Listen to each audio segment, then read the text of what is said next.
पत्नी ने ना जाने क्या किया था कि पति ने उसे एक के बाद एक कई थप्पड़ जड़ दिए। हमेशा हर सिचुएशन को शांति से हैंडल करने वाली पत्नी भी इस बार इतनी अशांत हो उठी कि उसने अपनी चप्पल ही निकालकर पति के और दे फेंकी। चप्पल पति के बालों को छूते हुए निकल गई। ये किस्सा यहीं पर ख़त्म हो सकता था, मगर पति ने इसे अपनी मर्दानगी का विषय बना लिया और बात बद से बदतर हो चले। रिश्तेदारों ने भी आग में घी का काम किया। किसी ने कहा, जो औरत अपने पति को चप्पल से मार सकती है वो ना ही तो वफादार हो सकती है और ना ही पतिव्रता। ऐसी औरत परिवार ही नहीं पूरे समाज पर कलंक की तरह है। बीवी के पक्ष वाले कहाँ पीछे रहने वाले थे। किसी ने कहा, 21वीं सदी में भी जो स्त्री के साथ मारपीट करता है उन्हें तो जेल भेज देना चाहिए। बात कोर्ट तक पहुंच गई। दोनों पक्षों ने एक दूसरे के खिलाफ केस फाइल कर दिया। पति ने चरित्रहीन होने का तो पत्नी ने दहेज और शारीरिक उत्पीड़न का आरोप लगाया। 2 वर्ष के अधिक समय के लिए केस चल रहा था। इस 2 वर्षों के दौरान दोनों पति पत्नी अलग अलग रह रहे थे। इन 2 वर्षों के दौरान दोनों पक्षों के समर्थकों की संख्या कम हो गई थी। पहले जहां दोनों पक्षों में समर्थकों का समूह होता था, अब गिने चुने लोग ही नजर आ रहे थे। पति और पत्नी दोनों की आर्थिक स्थिति भी इस समय के दौरान नीचे गिर चुकी थी, जिन्हें वो अपना शुभचिंतक समझ रहे थे। पैसे की बात आते ही उन्होंने भी अपना पल्ला झाड़ लिया। अगर कोई देने को राजी भी हुआ तो मोटी ब्याज की शर्त पर।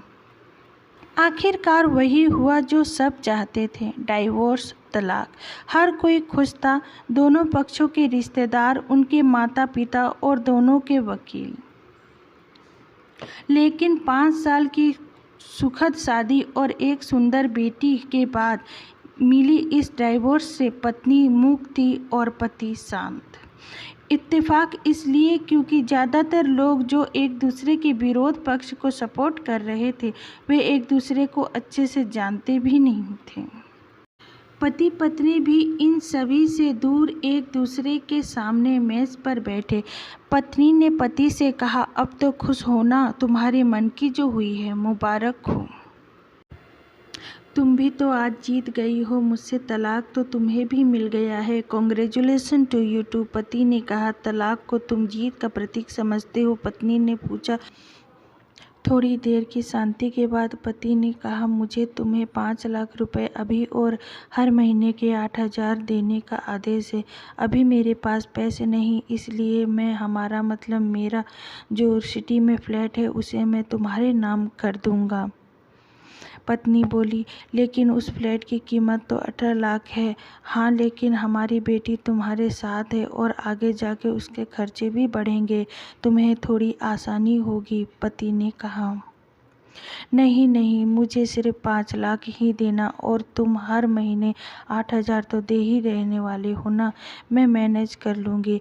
अगर 5 लाख नहीं है तब भी कोई बात नहीं, पत्नी बोली। दोनों फिर से शांत हो गए। पति सोचने लगा कि कितनी भोली और समझदार है ये औरत, जो कुछ समय पहले तक मेरी पत्नी थी और अब अनजान है। ये वही है जो कम से कम खर्चे में घर चलाती और बच्चे पैसे से मेरे बर्थडे पर हमेशा मेरे लिए नए कपड़े खरीद लाती हूँ।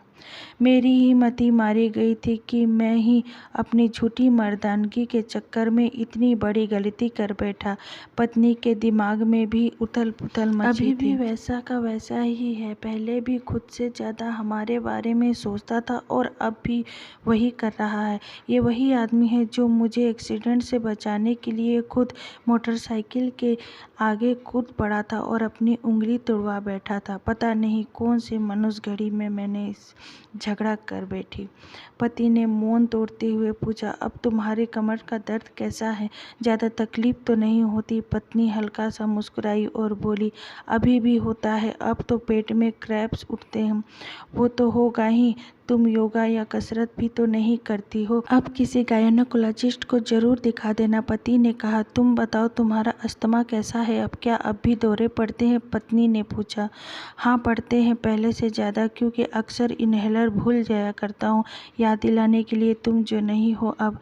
पति बोला। पत्नी की आंख में आंसू आ गए। वो बोली, तुमने भी तो मुझ पर दहेज का इल्ज़ाम लगाया था। वो बोला, गलत था और इस बात का मुझे भी पछतावा हुआ।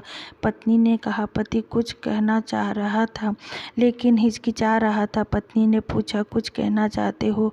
वो बोला, क्या सब पहले जैसा नहीं हो सकता? क्या मतलब? पत्नी बोली, मतलब कि हम फिर से पहले जैसे पति पत्नी बनकर, सच्चे दोस्त बनकर नहीं रह सकते? पति बोला, पर ये डाइवोर्स के पेपर दिखाते हुए पत्नी ने कहा, फाड़ देते हैं। पति ने अपने पास रखे डाइवोर्स के पेपर फाड़ते हुए कहा। पत्नी ने भी अपने पास रखे पेपर फाड़ दिए। सभी हैरान थे, वकील, रिश्तेदार और माँ बाप। पति पत्नी दोनों एक दूसरे के हाथ में हाथ पकड़े अपने घर की तरफ चले गए। प्यार और झगड़ा तो एक सिक्के के दो पहलुओं की तरह है, दोनों को स्वीकार करना होता, तभी ये पवित्र रिश्ता उनकी मंजिल तक पहुंचाता। आशा करती हूँ ये स्टोरी आप लोगों को अच्छी लगी होगी। तो चैनल पर नए आए हैं तो चैनल को सब्सक्राइब कर दीजिएगा, लाइक शेयर कर दीजिएगा और कमेंट करके ज़रूर बताइएगा कि ये स्टोरी आप लोगों को कैसी लगी। Thank you.